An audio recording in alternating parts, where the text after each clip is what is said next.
Now, breaking news from WMAL.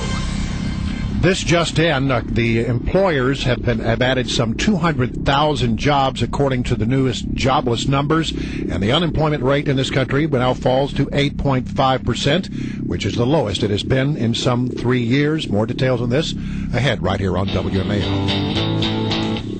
Hey, Brett Baier's on the line from Fox News. How's it going, Brett? Good morning. Hey, all right. So we've been talking about New Hampshire here. What is the chance that all these non-Romneys, or nomneys, as Jake Tapper called them this morning, sort of call a truce and actually focus on firing at Mitt Romney this weekend in debates? I think that it is fairly high, actually, Mary Catherine. I think that the possibility for a Romney pincushion at those debates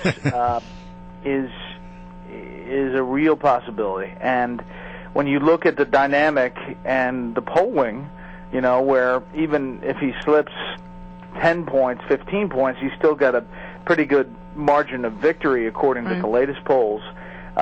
There will be an effort to kind of take some steam out of the Romney train. Do you think that he's going to have an expectations problem in New Hampshire? I mean, at this point, anything under a 20-point victory is a problem for Romney. He may have an expectations problem. I think all they want is a win. And I think that propels them on in this long-term strategy that, you know, they fight the battle down the road, you know, after Florida. In their mind, hopefully wrapping it up in Florida. South Carolina could be a bumpy ride, but with the endorsement of Governor Nikki Haley down there and some organization, and the fact that he went down there yesterday, even as New Hampshire looms, suggests that, you know, they're looking for something good there, too. I'm going to go back to Iowa for a second. On your show this week, I know there's a little bit of a disagreement with Jonah Goldberg and Charles about, you know, why Iowans chose Rick Santorum at the last, you know, he obviously was polling at a low number 2 weeks ago, and then, you know, at the last second, you know, went through the charts on that issue. And Iowans waited to the last minute to make up their mind. Why did they choose at the last minute to go to Rick Santorum? Was it because everybody else was, you know, put to the side because of negative ads with Newt Gingrich and others, or was it because Rick Santorum actually won them over? What did you hear from the people of Iowa when you're out there? Well, you know, I went to probably 6 events while I was there, and a number of them for Rick Santorum, and I saw crowds booming, you know, a lot of big crowds, and big relative. All these places are, you know, pretty small diners and pizza ranches, but, you know, packed houses.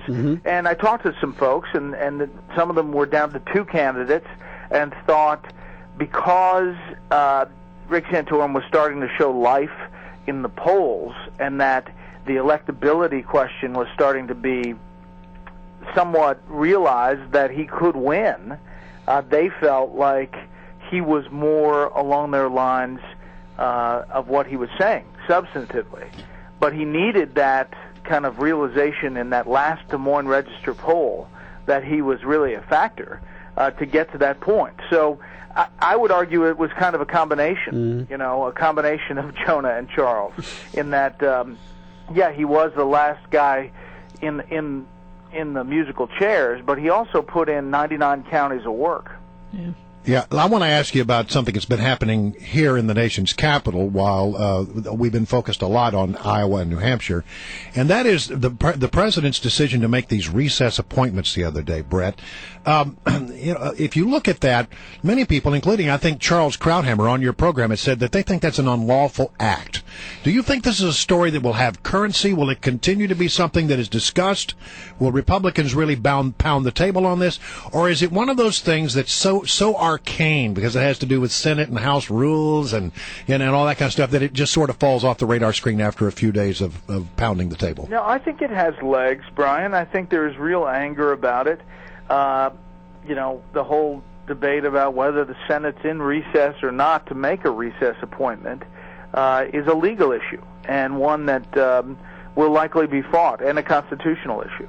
And, you know, the interesting thing is that Senate Majority Leader Reid did the same thing under President Bush.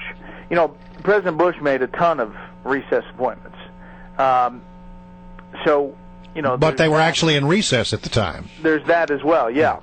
But I think that the controversy here is that Republicans were making a stand on Cordray to have hearings again looking at the overall function of the whole agency, and by the in-your-face move that the president made, he drew this legal challenge. We had Congressman Alan West on earlier on our program, and he said he was pretty disappointed with the way the whole 2-year extension or 2-month extension of the payroll tax went, and said when we all come back to Washington, we need to have a serious discussion about why we're not and we need to get on the same sheet of music. We had Steve King on last week, who had not some nice things to say about Speaker Boehner. I was wondering. I realize that they're both to the far right of in the party and in the House. But have you heard anything about whether or not Speaker Boehner is in any jeopardy of losing his speakership? Well, when that was all happening that night, there were a couple of unnamed Republicans who were saying that Speaker Boehner would have some trouble. Since then, haven't heard a lot of mumbling really until your interviews. I saw what Steve King said, and I heard what Alan West said, and I do think that there is a wing of the party that is going to provide some problems for Speaker Boehner. Whether that means that he won't hold on to his speakership, I think is a jump at this point. All right, I know you're going to New Hampshire. Do you leave it today or do you leave it tomorrow? Tomorrow. Leave tomorrow. We've got. I'll be on Fox News Sunday morning with Chris, and then we have a special report at 6 p.m. Sunday, and a special at 8 p.m. Sunday night. Sounds good. Thanks, Brett. As always, we appreciate it. Stay warm in New Hampshire, okay, bud? All right, we'll see you guys. All right, bye.